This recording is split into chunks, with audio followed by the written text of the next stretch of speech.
तो फ्रेंड्स, आप सबका हार्दिक हार्दिक अभिनंदन है हमारे इस चैनल पर।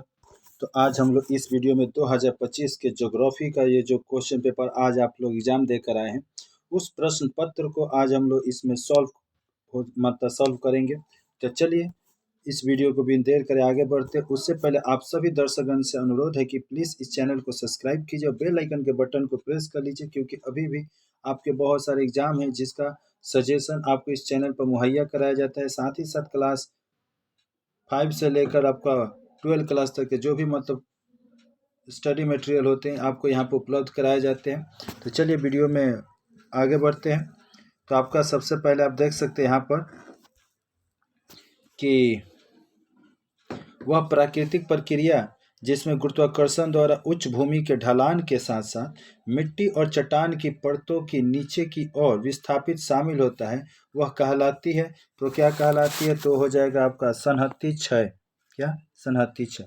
दूसरा है पंजाकार डेल्टा किस नदी के मुहाने पर बनता है? तो ये हो जाएगा आपका मिसिसिपी मिसौरी। ठीक। अगला क्वेश्चन है आपका, देखिएगा यहाँ पर आपको देखने को मिलेगा तीसरा जो क्वेश्चन है, कैरेबियन सागर में उत्पन्न चक्रवात को क्या कहा जाता है? तो कैरेबियन सागर में उत्पन्न जो चक्रवात होता है उस चक्रवात को हरिकेन कहा जाता है। हरिकेन।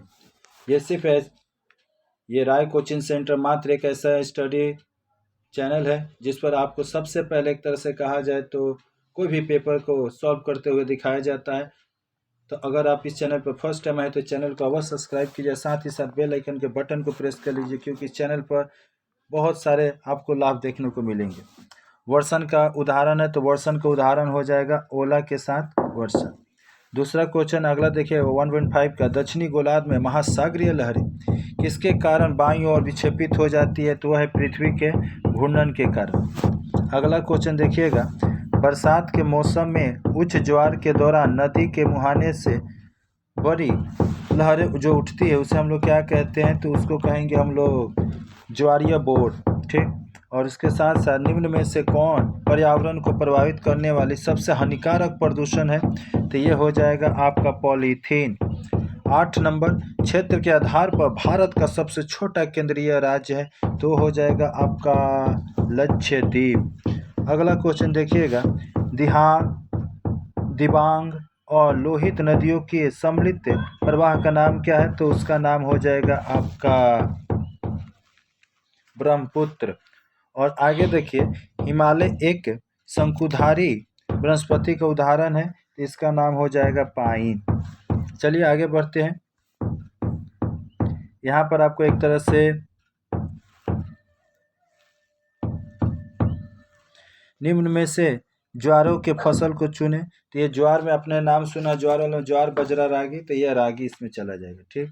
अगला क्वेश्चन देखिएगा, भारत का सर्वप्रथम सूती कपड़े के मिल की स्थापना कहाँ हुआ था? तो ये घुसरी। ठीक। कोलकाता को दिल्ली से जोड़ने वाला राष्ट्रीय मार्ग का नाम क्या है? तो ये होगा NH2। चलिए आगे प्रश्न देखते हैं। भारत में उपग्रह चित्रों को कौन प्रकाशित करता है? तो इसका नाम हो जाएगा आपका इसरो। कहाँ गया जी? अब यहाँ पे ट्रू और फॉल्स में देखते हैं ख नंबर में क्या दिया हुआ है। तो ख नंबर में है आपका निम्नलिखित में से सही कथन के सामने टी और गलत के सामने यानी टी लिखिए, और यदि असत्य है तो एफ लिखिए।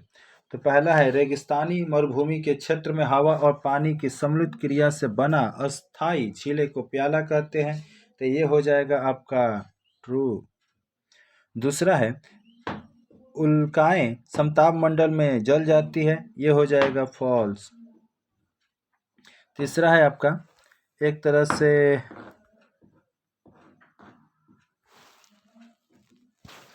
पृथ्वी की सतह से सटे वायु अंश को मुख्य रूप से विकृत प्रक्रिया द्वारा गर्म किया जाता है, ये 3 नंबर हो जाएगा आपका ट्रू। ठीक। चौथा हो जाएगा आपका, पूर्णिमा और अमावस्या के बाद 8वें दिन महासागर में दीर्घ ज्वार देखने को मिलता है या पाया जाता है, तो ये हो जाएगा चौथा फॉल्स। फिर हो जाएगा पांचवा, सीमेंट फैक्ट्री में जो वर्ज्य पदार्थ उत्पन्न होता है उसे वायु प्रदूषण का कारण है। अरे जी बिल्कुल सही। फिर उसके बाद हिमालय के निचली पहाड़ी क्षेत्रों में कंक भट्ठा और रेत से बनी समतल भूमि को वेट कहा जाता है। ये फॉल्स। और 8 स्थलाकृतिक मानचित्रों में मानचित्र की दूरी और जमीन की दूरी का अनुपात मानचित्रों में पैमाना द्वारा दर्शाया जाता है। ये हो जाएगा आपका ट्रू। तो चलिए इससे आगे बढ़ते हैं। तो अगर इस चैनल पर अगर आप अभी तक फर्स्ट टाइम आए हैं तो चैनल को अवश्य सब्सक्राइब कीजिए, साथ ही साथ बेल आइकन के बटन को प्रेस कर लीजिए, जिससे कि कोई भी नोटिफिकेशन आप तक सबसे पहले पहुंचे और आप उसका एक तरह से लाभ उठा सके। यहाँ पर आप लोग थोड़ा मिला लीजिएगा। यहाँ पर आपको रिक्त स्थानों की पूर्ति करना है, वह प्रक्रिया जिसके माध्यम से मौजूदा भू आकृति पृथ्वी की सतह पर विकृत होती है उसे और बदलती है, उसे हम लोग बहिजात कहते हैं। क्या जी? बहिजात। ये इसको लाने दीजिए लिखने वाले को। बहिजात, ठीक, आप लोग समझ लीजिएगा। और आगे है, क्रिया में अघोलित महीन रेत भट्टा और कीचड़ को नदी लाया करती है। ये इसका उत्तर आप लोग को कमेंट बॉक्स में देना है। और तीसरा है, वायु दाब को नापा जाता है तो बैरोमीटर से। ठीक, इसका क्या हो जाएगा? बैरोमीटर। बैरोमीटर।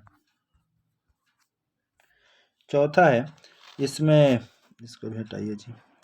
जब पृथ्वी और चंद्रमा के बीच की दूरी 3.56 लाख किलोमीटर होता है, उस स्थिति को क्या कहते हैं? पेरिजी। पेरिजी। थोड़ा सा लिखने में दिक्कत हो रहा है। और 2.5 का देखिएगा, ये भी उत्तर आप लोग को देना होगा कमेंट बॉक्स में। परमाणु ऊर्जा से उत्तरित वज्र को क्या कहा, जब अपशिष्ट कहा जाएगा? ये परमाणु को अपशिष्ट कहा जाएंगे, और क्या।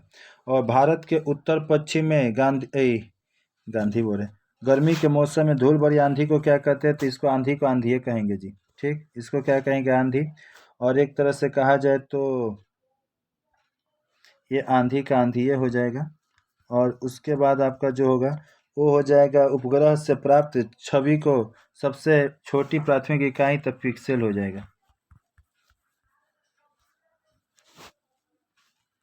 और आगे आइए, उसके बाद देखिएगा 2.3 में। तो 2.3 में आपको देखने को मिलेगा वह कौन सा शंकु के आकार की भू आकृति है जो नदी के बहने की क्रिया द्वारा पहाड़ी तलहटी में विकसित होती है? इसका उत्तर आप लोग को देना होगा।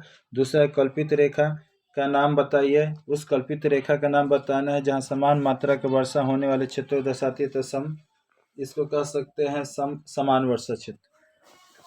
3 नंबर में आपका उत्तर देना होगा जी। चौथा नंबर का उत्तर हम बता दे रहे हैं। चौथा नंबर, झेलम नदी जो कश्मीर में बहती है, किस नदी की सहायक नदी है? सिंधु नदी की।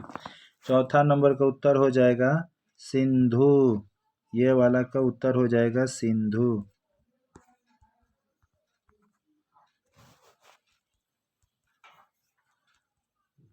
फिर भारत के पूर्वोत्तर क्षेत्र में किस तरह के खेतों में अधिक मिट्टी का कटाव होती है? तो झूम की खेती। ठीक, अगला देखिएगा, उड़ीसा के कटक में किस फसल का केंद्रीय अनुसंधान है? तो यहाँ पर आप चावल या धान जो देना है दे दीजिए, कोई दिक्कत नहीं है। देखिएगा,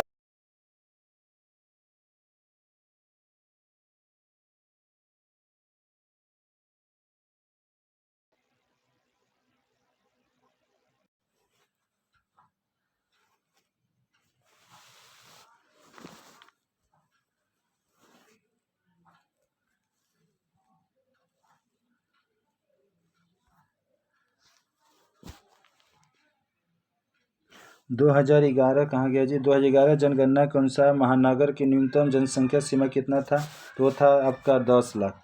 फिर आगे है, यदि किसी स्थलाकृति मानचित्र में एक तरह से कहा जाए तो RF एक रेशियो 50,000 इकाई नहीं सैकड़ा हज़ार 50,000 हो तो मैट्रिक पैमाने में कितना होगा? ये आप लोग उत्तर थोड़ा बता दीजिएगा कमेंट बॉक्स में। यहाँ ये हम लोग मैचिंग में देख लेते हैं। मैचिंग में आपका भिलाई का तो लौह इस्पात वाला चला गया जी। और एक तरह से लद्दाख का हो जाएगा ये। और खारदुंगाल और राजस्थान का हो गया लूनी। और एक तरह से कांडला हो गया आपका करमुक्त बंदरगाह। चलिए आगे देखते हैं। यहाँ पर आपका नदी का घर्षण से क्या समझते हैं? और फिर उसके साथ साथ का एलोवेडो क्या है? और ओसांग से क्या समझते हैं? सिजगी क्या है? फिर विषाक्त अवशिष्ट किसे कहते हैं, कच्छ का रण, कृषि वानिका, सहायक उद्योग, और मिथ्या रंग से क्या, उपसर्ग सेंसर से क्या समझते हैं, पछुआ व्यापारी पवन में 3 अंतर, और गोखुर झील के निर्माण चित्र का आया है। वाह। और यहाँ वज्र पदार्थ के विभिन्न तरीकों को समझाइए, भागीरथी गुणित अवशिष्ट, और जलवायु पर चक्रवातों और पश्चिमी विक्षोभ का। फिर बताया पंजाब और हरियाणा की कृषि समृद्धि के लिए जिम्मेदार कारकों को लिखना है। और यहाँ पर आपका ये सब पेपर देख सकते, यहाँ पर बहुत सारे बच्चों कन्फ्यूजन, ये प्रश्न आपको करना था विभाग अंग, ये दृष्टिहीन जो परीक्षार्थी वो सिर्फ चित्र नहीं बना सकते, क्योंकि चित्र नहीं बना के तो उनको भी लिखना है और आपको भी ये करना था। यहाँ पर उच्च ज्वार भाटे का आया है, उत्तरदायित्व कारकों को, यहाँ तक कि भारत की काली मिट्टी के प्रमुख क्षेत्रीय वितरण के बारे में, और गेहूं की खेती के लिए आवश्यक प्राकृतिक परिस्थितियों का। भारत में यह हमारा सजेशन से आया था जी। भारत में शहरीकरण होने के क्या प्रमुख समस्या है, भारत में सूचना प्रौद्योगिकी, ये देख लीजिए। इसके बाद ये मैप है, वह सबसे अधिक वर्षा होने वाला जो क्षेत्र है। फिर आपका पूर्वी भारत का भारी इंजीनियरिंग। इस वीडियो में इतना ही रहने देते हैं, फिर मिलते हैं किसी नए वीडियो में। अगर आप चैनल को अभी तक सब्सक्राइब नहीं किया है तो चैनल को सब्सक्राइब कीजिए, बेल आइकन के बटन को प्रेस कीजिए, क्योंकि कोई भी नोटिफिकेशन आप तक सबसे पहले इसी चैनल पर मिल सकता है। और ये चैनल आपके जनहित में जारी है, आपके लिए जारी है। ठीक, तो फिर मिलते हैं किसी नए वीडियो में अब नए सजेशन के साथ। जो आप लोग के अगला एग्ज़ाम है उसके लिए आप लोग चैनल को अवश्य सब्सक्राइब करके रखिएगा, क्योंकि बहुत जल्द ही उस पर नए सजेशन आपको मिलने वाले।